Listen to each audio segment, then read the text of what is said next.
Break के बाद आपका एक बार फिर से स्वागत है एनआईएस में। और एनआईएस में हमने आपको बताया कि कैसे बीजेपी की गाड़ी बिहार में बेपटरी हो गई। आगे हम जिस खबर की चर्चा करने जा रहे हैं वो भी बिहार से ही जुड़ी हुई है और यहां भी मामला बेपटरी होने का है। लेकिन यहां गाड़ी नहीं बल्कि वो पटरी ही बेपटरी हो रही है जिस पर महागठबंधन की गाड़ी चल निकली थी। बिहार की सियासत में कभी ना मिलने वाली दो पटरियों यानी आरजेडी और जेडीयू को जोड़े रखने वाली या कहें कि जुड़ने का बहाना बनने वाली कांग्रेस ही शायद अब इन पटरियों को रास नहीं आ रही।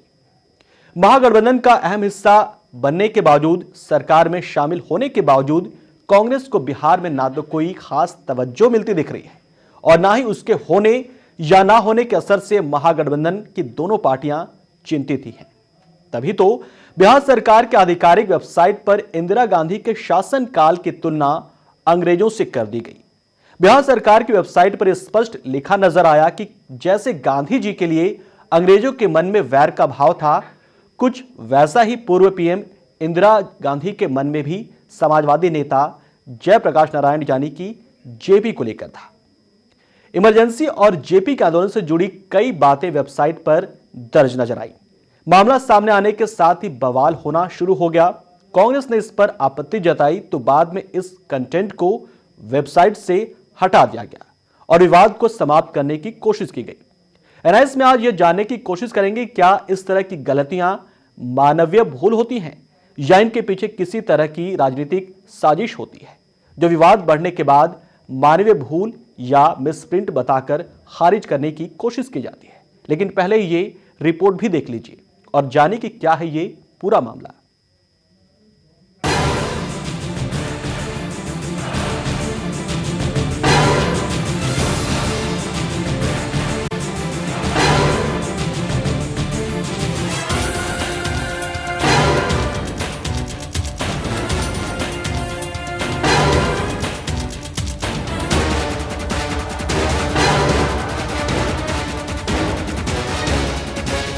ये बातें कहीं और नहीं बल्कि बिहार सरकार के आधिकारिक वेबसाइट पर दर्ज थीं। बिहार की गौरव गाथा बताने वाली सरकार की वेबसाइट, जिसके इतिहास सेक्शन में प्राचीन इतिहास से लेकर आधुनिक इतिहास की घटनाओं के बारे में विस्तार से बताया गया है।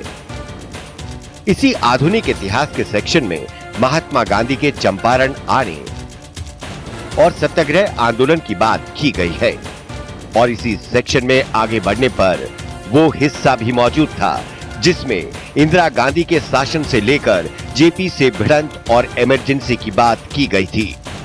वेबसाइट में ये तक लिखा हुआ था कि कैसे जेपी को दबाने के लिए इमरजेंसी जैसी व्यवस्था का प्रयोग मरहूम प्रधानमंत्री इंदिरा गांधी ने किया था। कैसे वो सत्ता में बने रहने के लिए निरंकुश हो गई थी और अंग्रेजों का शासन भी उनके आगे कुछ नहीं था। इसी को लेकर विवाद शुरू हो गया। विवाद आगे ना बढ़े और बिहार सरकार की सेहत पर इसका असर ना पड़े, आनन फानन में वेबसाइट से उस कंटेंट को हटा लिया गया। लेकिन तब तक देर हो चुकी थी। सूत्रों के मुताबिक सरकारी वेबसाइट को आज कल में ही अपडेट किया गया था। संभवतः इसी दौरान इतिहास के सेक्शन में नए कंटेंट डाले गए। माना जा रहा है कि वेबसाइट अपडेट करने के दौरान यह सोचा भी नहीं गया था कि इतिहास को लेकर भी बवाल मच सकता है, क्योंकि सरकारी वेबसाइट पर इमरजेंसी के बारे में जो कुछ अपडेट किया गया था वो दुनिया पहले से ही जानती है। लेकिन इतिहास के उलट आज कांग्रेस जेपी के समाजवादी शिष्यों के साथ खड़ी है और यही बवाल की वजह बन गया। वेबसाइट पर लिखे गए इस तरह के तथ्यों के सामने आने के बाद राज्य सरकार में शामिल कांग्रेस में खलबली मच गई। कांग्रेस के नेताओं ने कहा कि इंदिरा जी के बारे में जो भी लिखा है वो पूरी तरह से अस्वीकार्य है। साथ ही बिहार इकाई के आलाकमान से अनुरोध किया गया कि इस मुद्दे को मुख्यमंत्री नीतीश कुमार के सामने उठाया जाए। लेकिन इससे पहले कि मामला और ज्यादा बढ़ता, इन लाइनों को वेबसाइट से हटा लिया गया। वैसे ये कोई पहला मामला नहीं है जब राजनीतिक दलों को ऐसी गलतियों की वजह से शर्मिंदा होना पड़ा हो। खासकर कांग्रेस तो ऐसी गलतियों का बड़ा शिकार रही है। कभी किताबों के जरिए तो कभी मुखपत्रों के जरिए।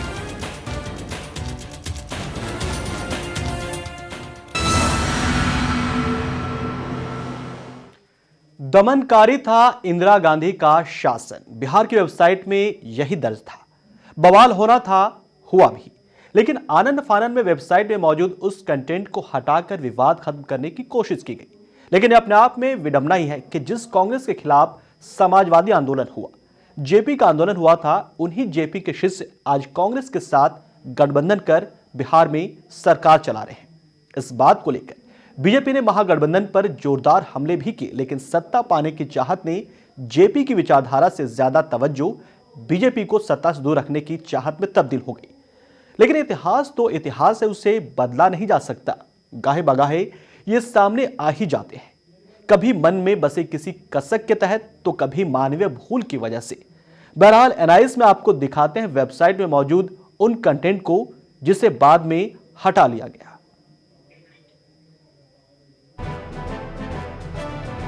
बिहार सरकार की वेबसाइट में लिखा गया था कि आपातकाल के दौरान पूर्व प्रधानमंत्री इंदिरा गांधी का शासन अंग्रेजों की सरकार से भी ज्यादा दमनकारी था।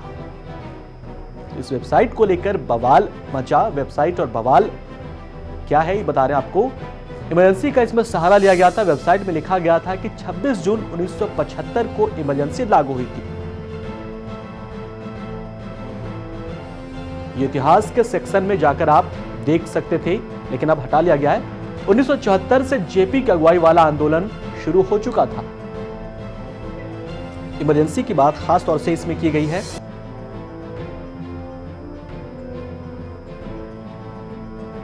वेबसाइट में आपातकाल के दौरान की बातें और जयप्रकाश नारायण के नेतृत्व वाले आंदोलन 1976 के आंदोलन की बातों की खासी चर्चा वेबसाइट पर थी। आगे बताया गया कि कैसे इस आंदोलन को दबाने के लिए तत्कालीन प्रधानमंत्री इंदिरा गांधी ने इमरजेंसी का सहारा लिया।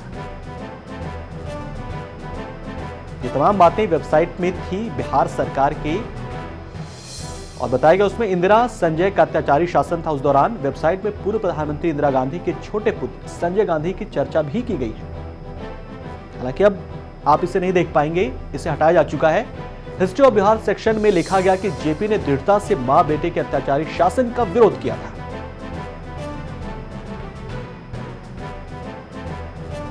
जेपी के आंदोलन को जोरदार जन समर्थन मिल रहा था। ये कंटेंट में लिखा हुआ था। हिस्ट्री सेक्शन में, मॉडर्न हिस्ट्री में खतरनाक अपराधियों के साथ जेपी को रखा गया। गुस्साई जनता के डर से आपातकाल घोषित करने के एक दिन पहले जेपी को दिल्ली के तिहाड़ जेल में डाल दिया गया। ये बातें भी दर्ज थी वेबसाइट में। तभी बवाल हुआ। तिहाड़ में जेपी को खतरनाक अपराधियों के साथ रखा जाता था। उनके कैद जहां होते थे अपराधी, वहां पर रखा जाता था। उस स्वतंत्रता संग्राम सेनानी को जिसने कभी जवाहरलाल नेहरू के साथ आजादी की लड़ाई में हिस्सा लिया था, जेल में डाल दिया गया। कई आंदोलनकारी नेता भी गिरफ्तार होते रहे। इमरजेंसी लागू होते ही दमनकारी नीति अपनाई गई। तमाम आंदोलनकारी नेताओं को रातों रात गिरफ्तार कर जेल भेज दिया गया। जेपी को तिहाड़ जेल में बंद कर दिया गया, जहां कई खूंखार अपराधी थे। उनके साथ जेल में इतनी बुरी तरह से पेश आया गया जितना अंग्रेजों ने गांधी जी के साथ भी नहीं किया था। तो bihar.gov.in पर यह बातें दर्ज थी इतिहास वाले सेक्शन में। अब आपातकाल की उसमें चर्चा की गई थी, उसे कांग्रेस कभी भी पचा नहीं पाएगी, ये बात तो तय है। कांग्रेस जानती कि इतिहास के वो काले पन्ने ढके रहें, छुपे रहें तो ही बेहतर है, वरना सत्ता से दूर हुई कांग्रेस को लंबे समय तक सत्ता से दूर ही रहना पड़ेगा। कांग्रेस के उस दौर के शासन की वजह से ही देश में इतनी राजनीतिक पार्टियों का उदय हो गया है कि उनके बगैर आज कोई भी पार्टी सत्ता में पहुंचने का ख्वाब देख ही नहीं सकती, चाहे राज्य की बात कर लें या फिर केंद्र की। यही वजह है कि वेबसाइट में दर्ज उस कंटेंट का व्यापक असर देखने को मिला। इतिहास की उन यादों की वजह से कहीं ताजा ताजा बना महागठबंधन इतिहास न बन जाए, इसीलिए कंटेंट को हटाने में ही बिहार सरकार ने अपनी भलाई समझी। लेकिन असर तो हो चुका था। आइए बताते हैं आपको कैसे कंटेंट को हटवाया गया और इसका क्या और कितना असर पड़ा। कांग्रेस में खलबली मच चुकी थी। इस कंटेंट को देखने के बाद वेबसाइट में इस तरह के तथ्यों के सामने आने के बाद सरकार में शामिल कांग्रेस में खलबली मच गई। कांग्रेस के नेताओं का कहना है कि इंदिरा जी के बारे में जो भी लिखा गया था वो पूरी तरह से अस्वीकार्य है। कांग्रेस की आपत्ति के बाद कंटेंट को वेबसाइट से हटा लिया गया। कांग्रेस ने आपत्ति जताई। राज्य के शिक्षा मंत्री और प्रदेश कांग्रेस अध्यक्ष अशोक चौधरी ने कहा कि इंदिरा गांधी जैसी नेता के लिए पार्टी गर्व महसूस करती है। तो वहीं मीडिया प्रभारी चंदन यादव ने कहा कि हम इंदिरा गांधी के बारे में ऐसी कोई बातें कबूल नहीं करेंगे, कभी भी नहीं करेंगे।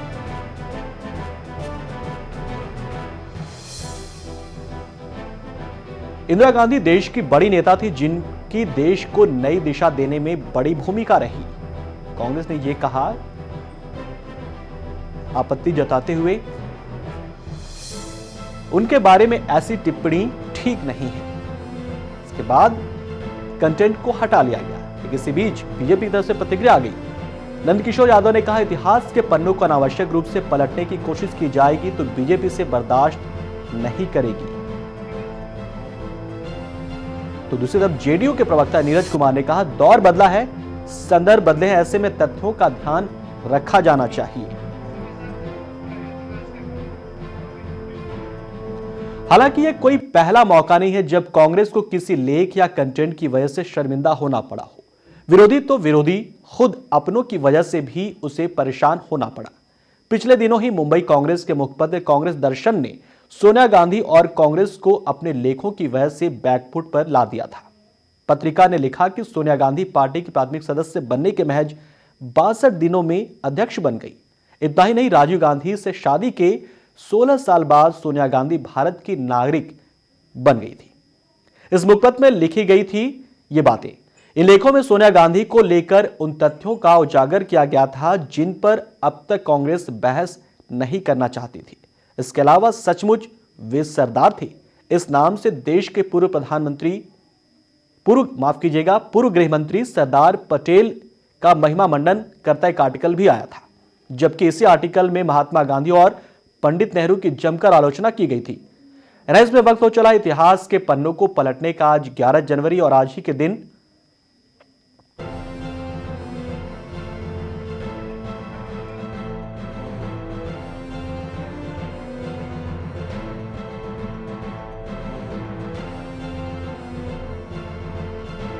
(1613) में मुगल सम्राट जहांगीर ने ईस्ट इंडिया कंपनी को सूरत में कारखाना लगाने की इजाजत दी। 1759 में अमेरिका के फिलाडेल्फिया में पहले जीवन बीमा कंपनी की शुरुआत हुई। 11 जनवरी का इतिहास है ये। 1779 में चिंग थोंग खोम्बा मणिपुर के राजा बने।